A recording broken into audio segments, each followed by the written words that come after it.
akhoi leriba political parties sigi consolidated oiba aduma yamna farm oiba yamna determinate oiba grassroots level gi mobilization work ma akhoi manipur miyam sida sira haura bravo ana akhoi sira leriba regional tendencies with the national interest with the national outlook is very important whatever madam ne manipur gumba akhoi ge sida akhoi center na akhoi g culture da phamule pon toroga sanaba that kind of system duna akhoi ge leijarak pa akhoi puar gi kano singsira choba chetheng pibusu leiba dei taragadi manipur nga si leiriba potcha hauji ke leiriba regime se gi akhoi ge center da leiba leader singsina akhoi sira mabuk shepa policy khara sanaba gi madu gi chetheng ni sa akhoi na mayam na yamin narabani na masiri gi akhoi na kange haba taragadi regional tendencies the work to riba resident parties mayam siga national parties mayam siga si united front nama sembi ro 1990 gi adaida akhoi sembi khiba dugomba aduga siri rk ranbir gi nalu singba lep ka yawba apunba government nama laikhiba akhoi gi laikhidraba pabung parijat khoi gara yawba adege kanu hoi uncle nara khoi ga yawba adege uncle mangi khoi ga yawba sumai ZU janata dol gi akhoi pabung amu tombi khoi ga yawa government ama lakpa to united front government gumma sumai united front group ama sembiro are including congress and the other political parties pula punsan biro aduga akhoi mass people siang tang phajana grassroots level ye work so hobiraga akhoi lamdam sidang asi kuki ga naga ga kedoi khanari no na are kuki ga maite ga kedo khanadoi no are kuki gi sira karigom karigi tamakta akhoi illegal migrants ki issue le rakadoi no karigi akhoi lamdam sira sira keno le rakadoi no akhoi poppy plantation gi issue le rakadoi no separatism gi issue karigi le rakadoi no akhoi punamak si to kanda manipur as a whole akhoi unitedly akhoi mahausa pre merger status ta leramba akhoi land and the people do loina na akhoi peace and harmony ga loina na tungi future gi prosperity amaga loina na hingmin na ba anowa manipur ma gi dream do madu akhoi purak na ba gi damakta madu ge political understanding to the madu ge political common minimum program madu ge makhada work to but that kind of consolidated political platform ama ngasi manipur khunai na mathau tai haiwa famsi hangat chage siresida sigi example se orissa da bjd biju janata dol se masi indhu nabagi damakta dhamendra pradhan naiba ji education minister sina mana lo khiba my role si kaino election gi mamang election da hakana mana nga sagi hauji bjt sida khoi gi orissa gi nataba atopa mapan gi adumba bureaucrats aduga bjt gi chief nabil patnaik si gi khwai naknaba khoi seisira bk pandian go gom leba si sina khoi gi hauji ki kano nabil patnaik si masaji health chip hachal tamatam sida mana henna khoi gi consolidated kano se power se mana handle to we ponam lakwa sida akhoi orissa gi aduma home rule government ada seisira man harsi akhoi gi yam phajaba slogan am laurei ko duiti fula bahut bhala haina ko center da su state da su ani makta lotus satpa adu government ma aduga makhoi gi akhoi kano se akhoi assista odia haina ko oriyagi adumba pride haina ko si slogan ani si loina na movement tor kana sai gi kanogi bjt gi government se tu khibani sumai tawna akoi so manipur ye pride te yum phamoi ba national political party or so manipur ye coexistence da yum phamoi ba manipur ye magi unique koi ba akoi existence amasung akoi ye leriba akoi kanogi geo political and the ethnic situation me am se masida sida masigi realities da yam chapchana adumba kano to commitment leiba that kind of akoi common minimum program am khap puthok piraga akoi manipur ge future ge road map se sinen thambira kanda andaki lakata election si sanction piragadi madu mahido ugadra haibagi sum humble opinion am khak thamjabani ai wakhalon si lamre yai na traga sumre yai masi tongana thamaga sum khoina khanjaba wakhalon duni Jalal hojik si genji ki movement namasu yam kanna la eko khigi even hairiba khigi political party ani si amana hindu card sanaba amana muslim card sanaba ji miyamna adumak hainadana leiraba wafam am khakne Jalal aduna kari haini na kalamrom da khigi hojiki Bihar gi the yenguragasu ngasai gi Prasan Kishore si masi Jan Suraj Party da maiga paglap tana kwa sumaina tawra ibasi sumaina yenguba matamda oza khoina yengba yari si ngasai established oiraba political party sing si JNG movement lakpadagi hariba established oiraba political party si masi tuoga atopa JNG movement nama oina la puraknaba honarabra habagi mami masu chauna tadabadi nateba even khoigi handaki Cockroach Janata Party gi movement da khoigi Honorable Rahul Gandhi yauba khotpa sisu dum aduga Kejriwal yauba khotpa gi matang sisu makhoina su haidi students sing si yamna negative oiba mindset ama influence tawi khotle habagi wafam su dum thamaki dana aduna ozagi mota hauzik si khoigi national political party ani सीधे कोई मणिपुर दसु नैनरी से अदुम BJP का कांग्रेस का सी अदुम नेब कोई नैनरगा लेरिसे ओजा allegation से अमना अमदा मदम तुम तौनबा अदुबु मियामना दुम खंगी अमना हिंदू कार्ड सानै अमना मुस्लिम कार्ड सानै हाबसे मियामना दुम खंगी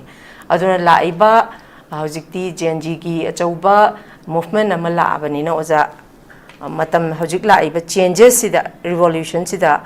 established orba political party sing je sithar kadabagi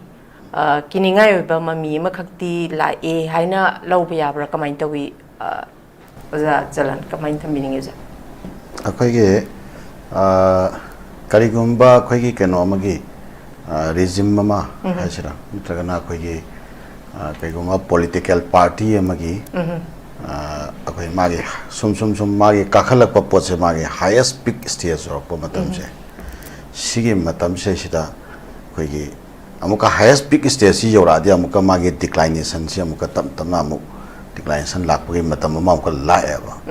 highest pick stage सी योरगा मतम सांगना कुइना सस्टेन तोरगा लेइबसे क्या कन्ना मसी उदे मसी हिस्ट्री ना साखीनी है बतारे को अरुना खोगी सिदा अखोई इंडिया से सिदा हिंदुत्व की फिलोसॉफी ना लेपाक से अमुतंग गवर्न तौगदबनी दुगा लेपाक सिगे लेरिबा एजुकेशनल इंफ्रास्ट्रक्चर दगे होरगा मागी एजुकेशनल इंस्टीट्यूशंस मैम तोंगान बा इंस्टीट्यूशन मैम से मसी अखोई हिंदुत्व फिलोसॉफी से मसी सिना मनुंग सिरे सिदा अखोई कनो तौरगा अखोई फजना चुप यइरगा मैम से थमकान इंडिया समतंग अखोई हिंदू राष्ट्र अमा वोंथोकपा अदुगा अखंड भारत की अदुगी केनो तो मागी अखोई डॉक्ट्रिन नत्रगा ड्रीम हाइसिरको मदैदा अमतंग लाकदोरि बनी हाइबा सिसिगी कॉन्सेप्ट सिदा संगसलकवा पोछि अखोई केनो दगी हौरगा अखोई 1925 तगी हौरगा लाखिबा अदुई ममांगदगी हिंदू महा अखोई केनो हिंदू महा अदुई मतुंगदा 1929 अदुई रोइगा हिंदू महासभा की मूवमेंट गोवालकर खोगी कनो होगी सबारकर खोगी करी खोई श्रेय सुम लाखिबा मथंग सुम लाखिबा दुगी कनो सिना तांक क्या आमदा खोगी मसी माइ पाक पंगमदना सुम लाखिबा दो खोगी हौखिबा 1989 गी स्वाइतगी खोगी एलके अडवाणी ना लुसिंगबा बीजेपी सिना खोगी कनो तोराकांदा रथ यात्रा गायना लाकांदा बिहार दा सोबा रथ यात्रा हम चलगा तौर लापा VP गवर्नमेंट मैंने उठायरपा अमुक बाइपोल लापा खोप स्वाई बीजेपी से अचौबा प्लेयर होरख्रेबको गवर्नमेंट से पाइब हेक ngमदब कांग्रेस हाँ डोमिनेट तौर लापदी सिस्टम कोना बाजपाई की लापा स्वाई हाइतारेको स्वाई बीजेपी सिदा अखोई एलायंस अखोई पार्टी खर थोलक्पा हानदी बीजेपी सिदे अलायंस तौ हाइबसी यारमदबा माजी सेकुलर पार्टी नते धर्मदा हक्चनबा कांगलुपनेना सुया यारमदबा अदुई पोचिंग सि मागी अलायंस खर फंगकपा अदुगी अलायंस फंगकपदुगा लोयना गवर्नमेंट सेमबा ngमकपै तांकक सुम लाकपा सुमाय तौरकांदा अमुक मदुगी पोतु फेल ओरकांदा खोई डॉक्टर मनमोहन की सिंगी गवर्नमेंट से 10 इयर्स लेरबा अदा स्वाई सिदा खोई कांग्रेस की सु मागी अरेदा खोई कनोगी स्काम करी करा मैम सूम थोक्सलक्पा बीजेपी की कांगू मीडिया की कांगू टारगेट तौर याम फजना ꯑꯩꯈꯣꯏꯒꯤ ꯀꯩꯅꯣ ꯁꯥꯟꯅꯕ ꯉꯝꯕꯩ ꯇꯥꯟꯖꯥ ꯑꯃ ꯑꯣꯏꯈꯤꯗꯅ ꯑꯩꯈꯣꯏꯒꯤ BJPꯒꯤ ꯀꯩꯅꯣꯁꯤ 2014 ꯁ꯭ꯋꯥꯏꯗꯒꯤ ꯏꯃꯔꯖ ꯇꯧꯔꯛꯈꯤꯕ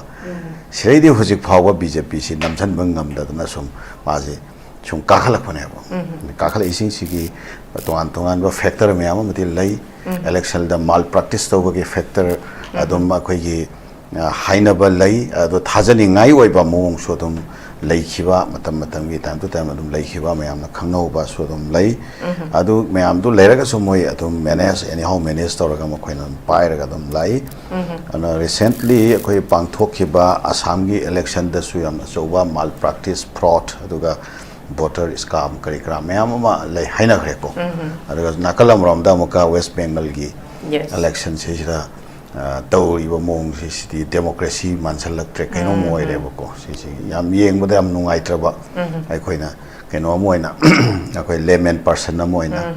ada non political akoi gi parties affiliation da mejaba mi moina so khoi yeng jam matam da city akoi India se ko sumain tawra sire sida leiri brai khoi se si praja amani ga na haiba da khoi si amna akoi pukning da akoi yam nungnang ba phawba yam pen da ba phawba tangka ma sumain feel tawba ana sumain sum leiba sida BJP sine yamna kanna highest peak ise si yor paka da ma gi laina khara khoina uba phange khali saw ba laina si di kaino ai kanda unemployment si amna so laina moin uba phange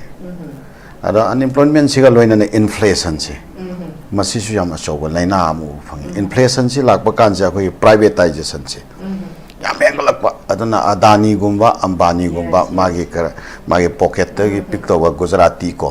khara se sirei sida heta loina mak si India se ko pulap moi da pulap pisan bagi pot ma lakpa sina atop state sing sida leiriba khoi gi kano sing sida khoi gi kaino tori se ha bagi kano ma fil tor pa dum pot ma leibra sima are atopan amana akhoi sirei sida akhoi education de amna achoba setback am lakpa handa ki akhoi paper leak ki pot se handa khakta natte ba mamang da sumba akhoi occasion khara akhoi adum thokpa lei gre mamang sai khara da su ko ado handa ki sina chapchana akhoi gi madu proof evidence ka kona na chapchana pai ra ga heta kan explore to bungamba adugi ado pai ra ga su proof evidence ka loina na pai ra ga su issue si le ra ga su issue to be handle to ga do ba magi subjective factors hai chapchana fazana organize ba form da preparation le hodra gati adu so muka fazana on thorak pa ngam de ba do handa ki sri si dadi madu puthorak pa ngam bagi pot am so laksal la aba crocus janata party gaina ta long puthoga moi ge leiri ba kano do moi organization skill do adu gi moi da pongja ba moi da organization skill do moi ne project sam wange organization capacity do moi yam wange gaina moi na khanja ba pot si eta surprise mupama aduna moi da setback mindset am phawhan ba ado prior ta moi da ningba ka han ba depression san ba the kind of circumstance ama handa ki se sida koi recent keno se sida khara musigi scenario se political scenario se swain urak pa social scenario se khara swain urak pa sigi marak sira pangthok pa crocus janata party ki election mai movement sam kanna tawra matung sira pangthok pa election sira bipolar election sira sit ani habati bankipur ga datia ga akhoi datia hai tare ko bankipur sina Bihar ki datia sina Madhya Pradesh ki si ani sira mai thire masigi yamna maru ai ba akhoi reason hai tare ka di akhoi kano sida bankipur sida leiriba akhoi magi voters composition se masi akhoi 12% akhoi kano si akhoi kayastha sen akhoi kano group amalai moi se 14% muslim 12 aduga akhoi ki akhoi tongan ba 9% 10% laiba Rajput Brahmiyar adagi kurmi mumi myam laikre ko sigi mayam sigi anti incumbency factor da lairiba vote bank se masi sigi akhoi ki kano ma consolidation ama sigi se sida mami taeba aduna ngasai BJP gi magi vote bank siga adugi anti incumbency factor da lariba kanup sigi vote bank siga ani si thongaina matamda akoi anti incumbency sina consolidate torkanda BJP si tui aiba se sandaki ani sidagi akoina ubo phangba scenario yam khak oibra sinida na mamang da mai thi khriba sing si BJP na aran ba toba mal practice toba election me ada karikra to hai da ba khoi mi account na paisa thajali khochali ragi force na ba central paramilitary forces atai forces sing khoi gi na koi na hak theng na season na ba ka to ba sakti sin ma'am lai de adubu punamak si gi mathak ta khoi na opposition gi oi ba khoi na khitang award pa ma hai taragadi makoi anti incumbency factor se consolidate to ngam da ba se so factor ma BJP na khurong cha ba log ge so factor ma oibra sinida ado handaki sira BJP se hekta turaga mamangi leiba kano sing se ton bang ngam khitri sing si su consolidate to hok da ba si so factor ma oibra sinia khoi ni yangjali se ado haujik si sigi trend si lakba youth singchina akhoi yam achoba anti incumbency factor ki mage leiramba voice to mado akhoi world senba thungna impact amaga loina na explore tolakba sigi tangkak sira masigi advantage se opposition ne yam hai singna makhoi leiriba differences mayam che masi akhoi phajana dialogue toraga masi opposition gi oiba consolidation ama unity ama dahuragati मरुगे कानाबा लेगद्रा हाइना खले for example अमातंगा हाइजरंगे आखै Asaduddin OIC कौबा नुपा अमा आखै India के political केनोसिरा होजि थोरे मासी Asaduddin OIC हैबसी BJP के मायक्तसु vocalist नि कईगुम मतमदा कांग्रेस की मायक्तसु वोकलिस्ट नि कईगुम मतमदा अते अते केनोसिंग मायक्तसु वोकलिस्ट नि तबतबु मासे आखै दलित की मुस्लिम की क्रिश्चियन की असुम्बा कांगबु सिंगसिगी देमा सी voice raise tawai ado sigi magi kano se vote si mane hek chang mafam sing sida akhoi muslim gi vote khardi vote bank khardi akhoi magi party sida akhoi lawthok ki vote share khara maduna nga sagi BJP ga main opposition party main BJP ga rival hai tare siga ani gi marak ta khenari ba vote share do margin do madugi da man lawthok ki vote se hauji ki BJP gi against labor rival kambu do plus to taragati adu kana ba phangadra haina khanbada mayam na sumaina haina ba phawba yawi akhoi OIC si BJP gi B akhoi party hoina ma se thadu opra haina ba pho adu handak ki sresira OIC su akhoi gi kanonda UP da akhoi pre poll alliance to hosi na taba taragati election loira kan da UN cry kanaro en ma law gi podcast sulai subaina masigum ba mayam si akhoi congress sina di khwaidagi achoba india gi largest opposition party oirabani na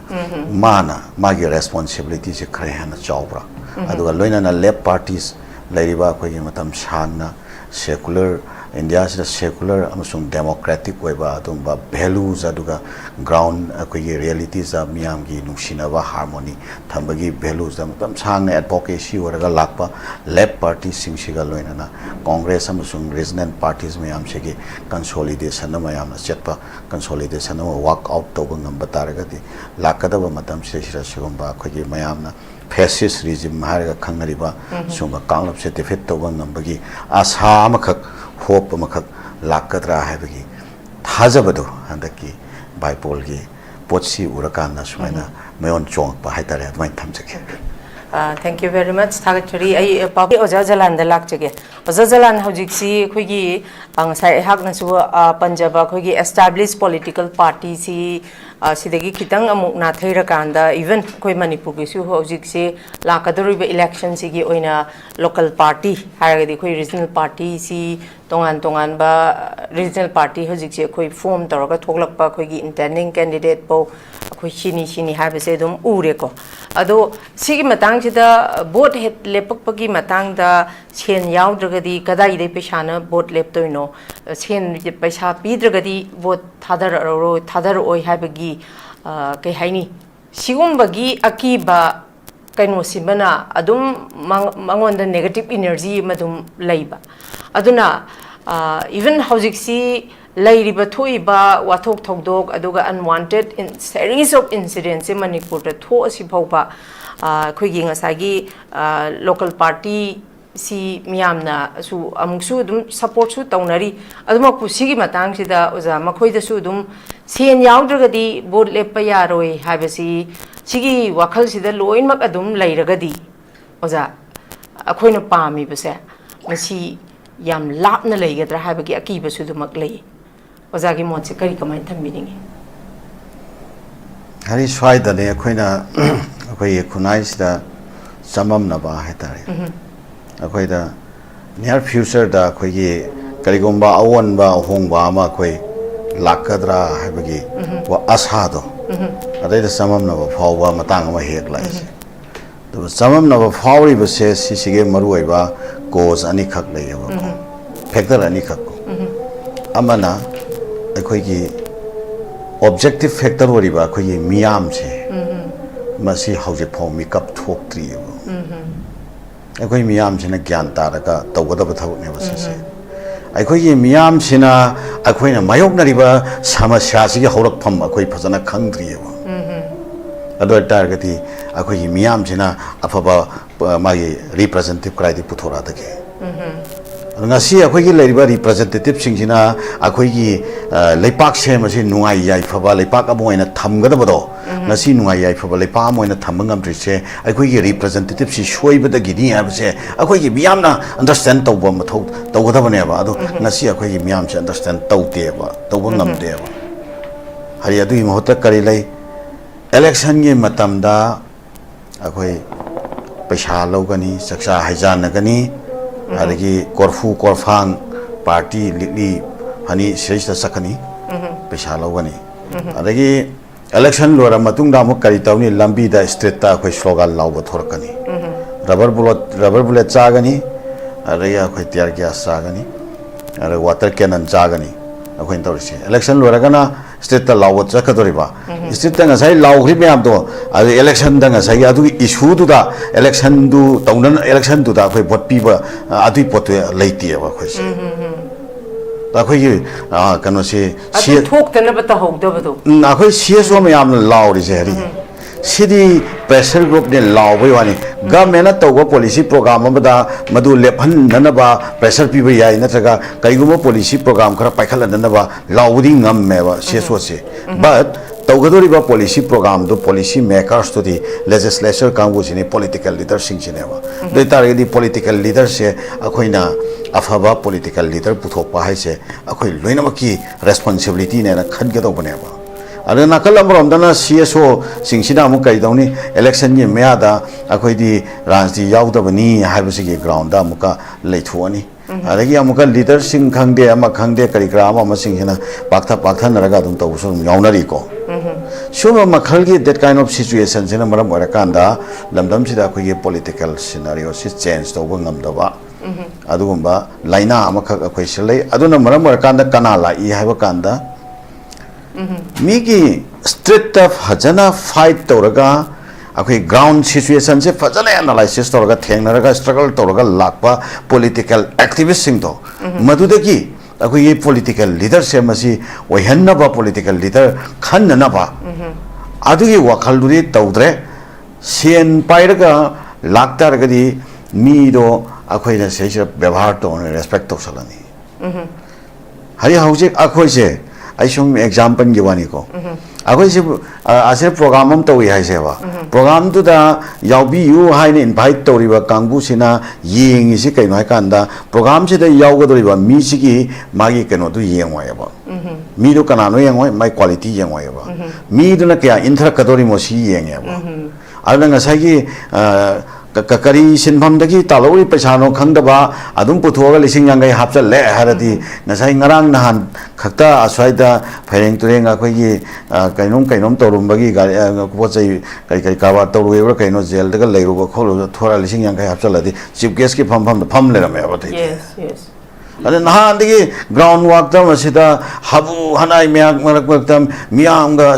khusam nadra work tawdra meeting tawdra radi issue myam raise tawdra tori kangbu do adi doing sai yangai do hapang ngam davina magi maning thang bagi ro do pham le ram gane ba natraga audience ki kano do ro do pham le ram gane ba that kind of situation is here very true adu targadi kamaina khoi khunai se change lakhato ala khoi ge khunai se change lakhan che ba targadi an bada khoi ge objective factor se masi ge mindset change to bam sangi akhoi ge objective factor se ge mindset change to on gori bi kanana no haiba kanda masa mathanta akhoi ge miyam chena mindset se change to jara kada ba natte ba mindset change to handuri se akoi subjective factor wariba akoi political party sing aduga masiga iroina na akoi civic akoi bodies organization lairiba mayam se masigi in coordination da akoi sanction ba akoi movement amakakna akoi miyam se mindset change to ongadab ne ba adu taragadi akoi lairiba political parties sing sigi consolidated oiba aduba yamna farm oiba yamna determinate oiba grassroots level gi mobilization work ma akoi manipur miyam how bravo. And regional tendencies with the national interest, with the national outlook, is very important. Madam the Manipur Gumba, I center na, Z culture, the Pamule Pontaroga Sanava, that kind of system, Dona, I could laser Paki Pua, you cannot sing so was I think people will lay over. The Targadi, Manipur and a sea lady, Pocha, Hojiki, Ladiva, Regime, Sisiki, center the labor leader Singina, a question of shape policy, Krasanavagi, Madu is a thing is a queen of Yamin Ravanina, Masriga Quina Kange have a Targadi. Regional tendencies the work to riba resident parties may amsiga national parties may amsiga si united front nama sembi ro 1990 gi adaida akoi sembi ki ba dugo ba aduga siri RK Ranbir gi nalusingba lab ka yawba apunba government nama laikhiba akoi laikhidraba pabung parijat khoigra yawba adege kanu khoi uncle nara khoiga yawba adege uncle mangi khoiga yawba Sumai ZU Janata Dolgia Kway Pabung Amutombi Kway government ama Lakpo United Front government Gumma. Sumai United Front group ama Sembiro are including Congress and the other political parties Pula Punsan Biro, Aduga Kway mass people Shantang Pasana grassroots level work so Hubiraga. Akway Lamdam Sidangasi, Kukiga Nagaga Keto Kanarino, Na Ade Kukiga Maitega Keto Kanaduino, Ade Kuki Sirakarigum Karikitamata, Akway illegal migrants ki issue Leracadoino, Kari Akway Lamdam Sireshida Cano Leracadoino. Poppy plantation issue Leracadoino, separatism issue Karigeleracadoino, Akoi Punamaxi to Akanda, Manipur as a whole, Akoi unitedly, Akoi Mausha pre merger status Leramba, Akoi land and the people do a loinana, Akoi peace and harmony, Loinana, Tungi future prosperity and Magaloinana, Hingmin Nava, and over Manipur, dreamed of Maduakoi Proknavagita, Maduge political understanding to the Maduge political common minimum program to Makata, walked over that kind of consolidated political platform ngasi Manipur Kunai Mato Tai have a famsi a Hangatsaga. Sireshida Sigi example say Orissa the BJD Biju Janata Dol say Masi Intu Nabagitamakta Dhamendra Pradhan Naibauki education minister Sina Mana Lokiba my role Sikaino election gi Mamang election to the Hakana Mananga Sagi Auzi BJT Sida Kweki Orishagi Nataba Atopa Mapangi Adumba bureaucrats Aduga BJT gi Sip Nabil Patnai Sigi quite Naba Akweki Seshira BK Pandian Gogum Leva Sisina Kweki Ziki Kanos Nabil Patnai Masaji health ship Hatchalamatam Sida Mana Hena Kweki consolidated Kanos power Semana handle to we put them Lakosida Akwe Orissa gi aduma home rule government. And the Session man has see Akwe Yampazaba slogan Lauriko duty fulla Bahut Bala Hanako. Center the Swiss state so animata lotus hatpa Adu Gamenama Aduga Makoyi Akwe Kanose Akwe Assista or Diana. Oriagi Adumba pride Dinako. See slogan and issue movement or Kana Sagi Kanogi BJT government say to Hibani Shumaito na Akoisho Manipuri pride the Yum Pamoiba. National political party or so Manipuri coexistence the Yum Pamoiba. Manipuri Magi unique Waiba existence Amasung Akogi Lariba Akogi Kanogi geo political and the ethnic situation may am say Masida Masiki realities the Yam Chapchana. Dumba Kanoto commitment labor that kind of a common minimum program of Putopiraga, a Manipuri future year roadmap, Sine and Tambirakanda, and the Kilakata elections, sanction Viragadi. Mother Mahido Ugatra Havagation, humble opinion of Tamjavani, I Wakalonsi, Lambria in a Tragasumbia, Musi, Natuana Tamasuma, Kanza Wakalonduni, other Siresida, India, in a session at Hariba, a Kanose. 140 one India ki dream aduga uniform civil code ki dream aduga tongan ba khoi ki stage secular institutions me am si lotion ba ki dream sigi me am si highest peak stage of kanda lakadori ba fall che akhoi no ujaba historical context ki historical point of view de khoi ne engjaba taragati India kai bana tan alternative laite abo ano world akhoi young turks movement lakpa kanda khoi ki Ottoman empire kai hebani aduga khoi British nationalism gi